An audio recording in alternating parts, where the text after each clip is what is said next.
আসসালামু আলাইকুম। আশা করি সবাই ভালো আছেন। আবারও হাজির হলাম আপনাদের সামনে কিছু কথা বলার জন্য। হ্যাঁ, আজকেও কথা বলবো বাংলাদেশের মায়ের দোয়া ক্রিকেট টিম নিয়ে। আপনারা ইতিমধ্যে জেনে গেছেন বাংলাদেশের মায়ের দোয়া ক্রিকেট টিম বাইডেনের সুপারস্টার স্পোর্টিং ক্লাবের বিপক্ষে গতকালকে হেরে গেছে। না হেরে কি উপায় আছে? বাইডেন প্রশাসন যদি আবার এই প্লেয়ারদের উপর ভিসা নীতি স্যাংশন করে তাহলে তার ইউএসএ তে যাওয়া হবে না। এবারই হয়তো বা শেষ ট্যুর হবে। তাই বাইডেন প্রশাসনের মন রক্ষা করার জন্য বাংলাদেশ ক্রিকেট টিম কালকে ইচ্ছাকৃতভাবে আসছে। কারণ তাদের খেলার যে পারফরমেন্স, 2 দিন পরে ক্রিকেট বোর্ড তাদেরকে ঘাড় ধাক্কা দিয়ে বের করে দেবে দল থেকে। তখন উপায় কি? তখন তার উপায় নাই। তখন উপায় একটাই, নাসির হোসেনের মতো ইউএসএ যে সেটেল হওয়া লাগবে।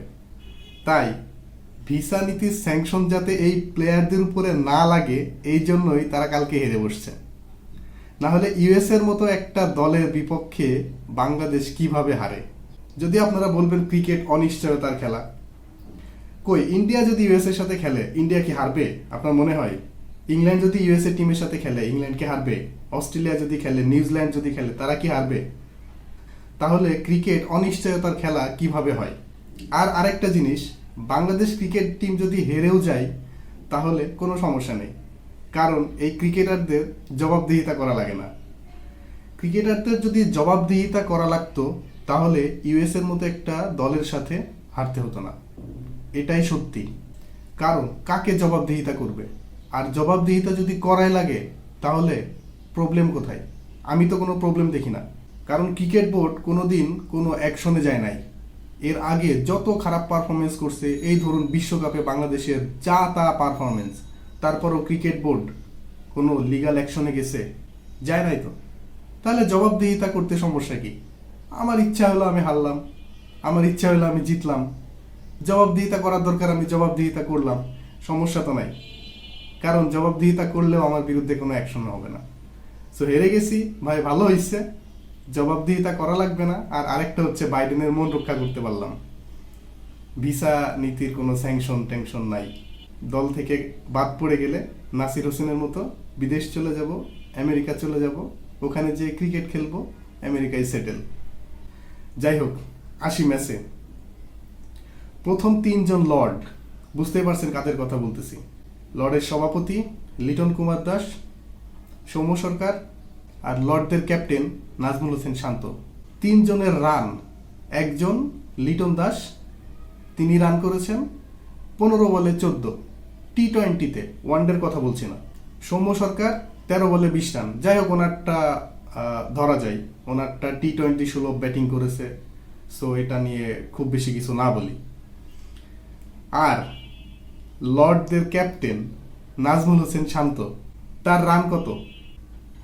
11 বলে 3 রান, টি-20-তে। এটা কি টেস্ট খেলা? টেস্ট খেললে তো আশরাফুল 90 বলে 1 রান করছিল। টেস্ট তো টেস্ট, আপনি যতক্ষণ ক্রিজে টিকে থাকতে পারেন। কিন্তু টি-20-তে আপনি 11 বলে 3 রান করবেন একটা দলের ক্যাপ্টেন। ভাই, এদের থেকে যদি পারফরমেন্স বের করতে হয় সবগুলা প্লেয়ারকে এক জায়গায় বসাইতে হবে, আর সেখানে সেফুদাকে হাজির করতে হবে। সেফুদারে দিয়ে ইচ্ছা মতো শব্দ বোমা মারতে হবে, তাহলে যদি এদের থেকে পারফরমেন্স বের হয়। কারণ সেফুদা যেই লেভেলের শব্দ বোমা মারে, এই শব্দ বোমাগুলা ওদের যদি সামনাসামনি বসিয়ে মারা যায় তাহলে ওদের ইগোতে হার্ট হবে, তখন ঠিকই এরা পারফরমেন্স করবে। এছাড়া এই লর্ডদের পারফরমেন্স করানোর আর কোনো উপায় নাই।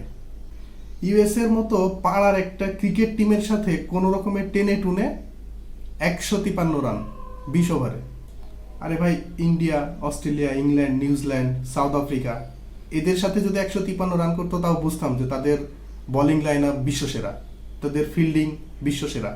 কিন্তু ইউএস এর মতো পাড়ার একটা ক্রিকেট টিমের সাথে 153 রান, এটা কি মানা যায়? এবার আসুন, পাড়ার ক্রিকেট কেন বললাম? কারণ কালকে যেই মাঠে খেলা হয়েছে, মাঠ দেখে মনে হলো যে জঙ্গল, চারিদিকে জঙ্গলটা পরিষ্কার করে একটা স্টেডিয়াম বানানো হয়েছে। মাঠের চারিদিকে বালু, মাঠ থেকে একটু দূরে একটা রাস্তা, রাস্তার উপর দিয়ে হরহামেশা গাড়ি চলে যাচ্ছে। আর মাঠের তো কোনো গ্যালারিই নাই। দর্শকরা যে খেলা দেখবে তাদেরকে দাঁড়িয়ে দাঁড়িয়ে খেলা দেখতে হবে। আর মাঠের চারিপাশে তারের বেড়া দেওয়া, যাতে বল মাঠ থেকে বের হয়ে বাইরে না চলে যায়। ইউএসের মতো একটা কান্ট্রি, তাদের ক্রিকেট কতটুকু ডেভেলপ এই একটা সিনারিওতেই বোঝা যায়। কারণ ইউএসএ ক্রিকেট নিয়ে কখনো অত বেশি চিন্তা করে নাই। কারণ ইউএসের মতো একটা কান্ট্রি, তাদের ইনফ্রাস্ট্রাকচার এরকম হবে আপনি বিশ্বাস করেন? এটা কোনোভাবেই পসিবল না, কোনোভাবে মেনে নেওয়ার মতো না। তারা ক্রিকেট নিয়ে কখনো চিন্তা করে নাই, এই জন্য তাদের ক্রিকেটের এই অবস্থা। আর আপনি সেই ইউএসএর সাথে হেরে বসবেন, এত সুযোগ সুবিধা, এত ইনফ্রাস্ট্রাকচার ডেভেলপ হওয়ার পরেও সারা বছর ঘরোয়া টুর্নামেন্ট, জিম, বিপিএল, তারপরে হচ্ছে আপনার এত এত বেতন, এত সুযোগ সুবিধা, তারপরেও আপনি কিভাবে হেরে বসেন? আসলে তো এইগুলা মাথাতে ঢোকে না। ক্রিকেটের প্রতি প্লেয়ারদের কতটুকু নিবেদন সেই বিষয়ে প্রশ্ন আছে। ইউএসএর মতো একটা টিম, যাদের ইনফ্রাস্ট্রাকচার নাই, যাদের খেলা দেখার সময় দেখলাম যে সে মানধাত্তার আমলের লাল সবুজ বাতি দিয়ে আউট নট আউটের সিগন্যাল দেওয়া হচ্ছে, এরকম একটা ইউএসএর মতো দল একটা টেস্ট খেলুড়ে কান্ট্রিকে হারাই দেয়। আর সেই টেস্ট খেলুড়ে দলটা হচ্ছে আমরা, বাংলাদেশ। আপনি শুনলে অবাক হবেন, এই যে লর্ডগুলো বাংলাদেশ ক্রিকেটে খেলতেছে, এদের বেতন শুনলে, এদের বেতন কত জানেন আপনি? লর্ডদের ক্যাপ্টেন নাজমুল হোসেন শান্ত, তার বেতন 9,10,000 টাকা। কত? 9,10,000 টাকা। 9-এর পিছনে কয়টা শূন্য আছে সেটা গুনতে গেলে পরেও সময় লাগবে। সেটা যদি এখন আমাকে ইনস্ট্যান্ট জিজ্ঞেস করেন, সেটা বলতে গেলেও আমার সময় লাগবে। সাকিবের বেতন 7,90,000 টাকা, মুশফিকের বেতন 6,50,000 টাকা, লর্ডদের সভাপতি শিল্পী মোনালিসা লিটন কুমার দাস, তার বেতন 6,05,000 টাকা, তাসকিনের বেতন 5,75,000 টাকা, মেহেদি মিরাজের বেতন 5,50,000 টাকা, আর শরীফুল সহ বাকি অন্যান্য যে ক্রিকেটারগুলো আছে তাদের বেতন 5 লাখ টাকার কিছু উপরে। আপনি চিন্তা করতে পারেন কি পরিমাণে বেতন পায় এরা, করেটা কি আসলে? খেলেতে শুধু ক্রিকেট। একজন সদ্য পাশ করা গ্রাজুয়েট, যারা অনার্স মাস্টার্স কমপ্লিট করছে, তারা চাকরিতে ঢুকলে তাদের বেতন হয় কত জানেন? 12,000 থেকে 15,000 টাকা সর্বোচ্চ। তারপরও তো চাকরি জুটানো কত টাফ, যারা চাকরির বাজারে আছেন তারাই শুধুমাত্র জানেন একটা চাকরি ম্যানেজ করা কত টাফ। কত ভাই ব্রাদার, এই সে হাবি জাবি, বন্ধু বান্ধব, আত্মীয় স্বজন সব কিছু ধরেও একটা চাকরি ম্যানেজ করা কতটা কঠিন। যদিও একটা কোনো রকমের চাকরি ম্যানেজ করতে পারেন, তাহলে বেতন হবে 12 থেকে সর্বোচ্চ 15,000 টাকা। একটা ছেলে গ্রাজুয়েশন কমপ্লিট করতে বা অনার্স মাস্টার শেষ করার জন্য তার বাবা মাকে কি পরিমাণে পরিশ্রম করতে হয় এবং কত টাকা তার পিছনে খরচ করতে হয় শুধু তার বাবা মাই জানে। আর সেটা যদি হয় প্রাইভেট ইউনিভার্সিটি, তাহলে তো কথাই নাই। আর এরা শুধু খেলে ক্রিকেট, আর এদের মাসে ইনকাম 9 লাখ টাকা, 7 থেকে 9 লাখ টাকা এদের মাসিক ইনকাম। পড়াশোনা তো কতটুকু করছে এটা তো আমরা সবাই জানি, কারণ কমেন্টেটররা যখন তাদের কিছু বলে, কথা জিজ্ঞাসা করে একটা, উত্তর দেয় আরেকটা, ইংলিশের যে কি অবস্থা সেটা তো আপনাদের সবারই জানা। পড়াশোনা করে নাই, খেলছে ক্রিকেট, সারাদিন ব্যাট বল নিয়েই থাকে, আর এরা মাসে বেতন পায় 7 থেকে 9 লাখ টাকা।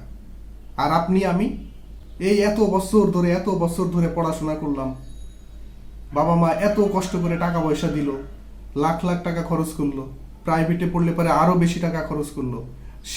আপনি গ্রাজুয়েশন অনার্স মাস্টার্স পাস করে যখন একটা চাকরিতে ঢুকি, তখন আমাদের স্যালারি হয় 12 থেকে 15,000 টাকা। ভাই, এরা তো শুধু খেলে ক্রিকেট, এদের এত বেতন হবে কেন? যারা দেশ চালায়, দেশের ইকোনমি সচল রাখে, যারা মানুষের সেবা করে, তথ্য বিজ্ঞান প্রযুক্তি নিয়ে যারা কাজ করে, তাদের বেতন বেশি হওয়ার কথা, কিন্তু তারা বেতন পায় 20,000, 15,000। হ্যাঁ, একটা সময় পরে একটা এক্সপিরিয়েন্স গ্যাদার হইলে 5 বছর, 6 বছর, 7 বছর পরে যে আপনার বেতন হয়তো 50,000 টাকা হবে। আর এরা জাতীয় দলে ঢোকার সাথে সাথে এদের বেতন 5 লাখ টাকা।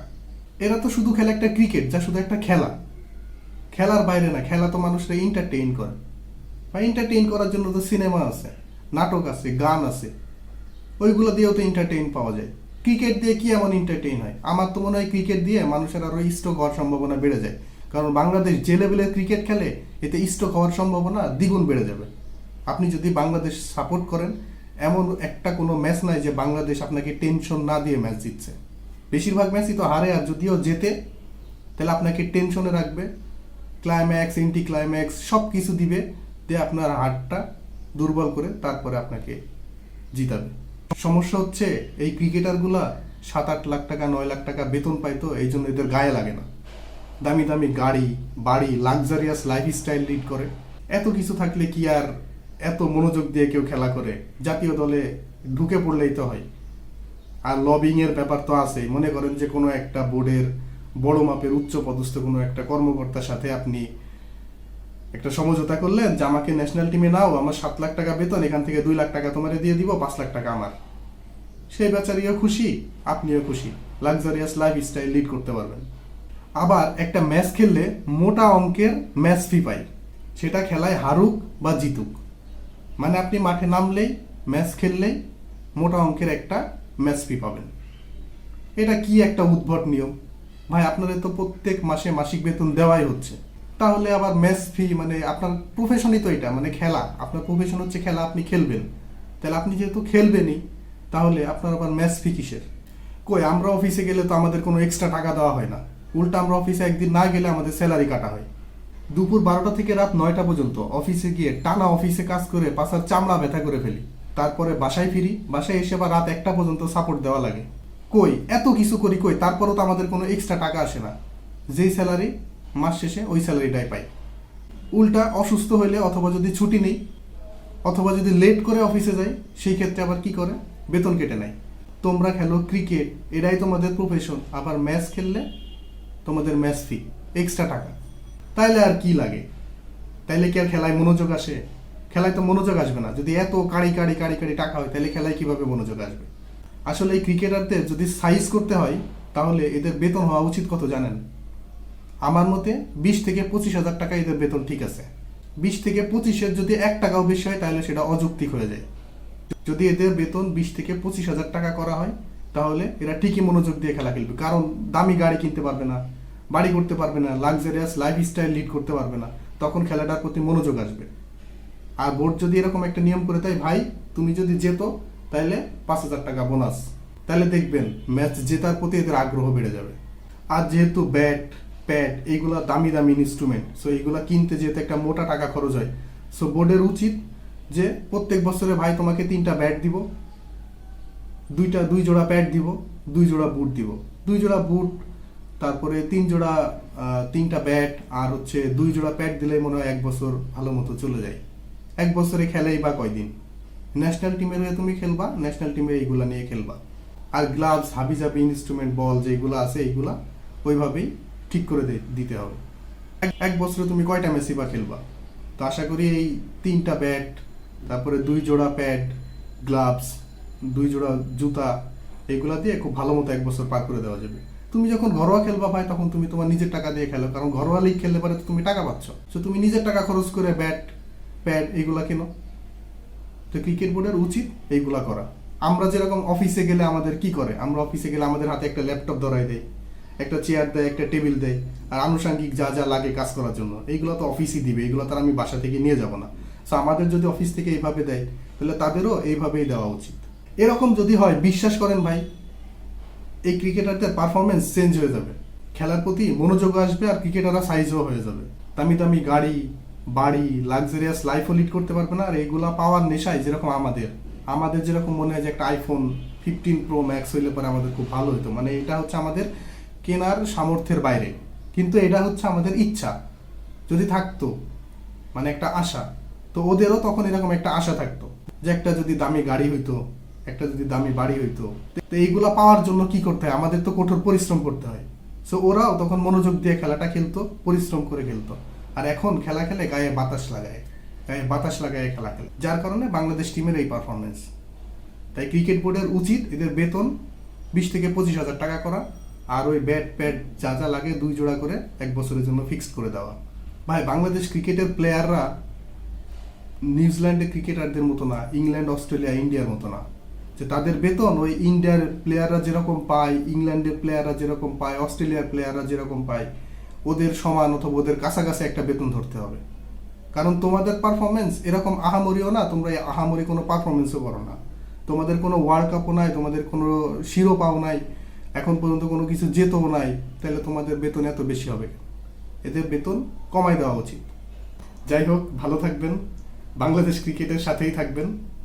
আর বাংলাদেশ ক্রিকেট নিয়ে লাফালাফি করার দরকার নাই, কোনো প্রত্যাশা রাখার দরকার নাই, শুধু শুধু মানসিক প্রেশার নেওয়ার দরকার নেই। এমনি অনেক মানসিক প্রেশার নিয়ে থাকেন, যেরকম ফ্যামিলি নিয়ে প্রেশার, চাকরি নিয়ে প্রেশার, টাকা ইনকাম করা নিয়ে প্রেশার, ওয়াইফ নিয়ে প্রেশার, বাচ্চা কাচ্চা নিয়ে প্রেশার, সব কিছু নিয়ে প্রেশার আর কি। সো বাংলাদেশ ক্রিকেট নিয়ে এত প্রেশার নেওয়ার কিছু নাই। বাংলাদেশ ক্রিকেটকে জিম্বাবুয়ে বা উগান্ডা ক্রিকেট টিমের মতো করে ট্রিট করে।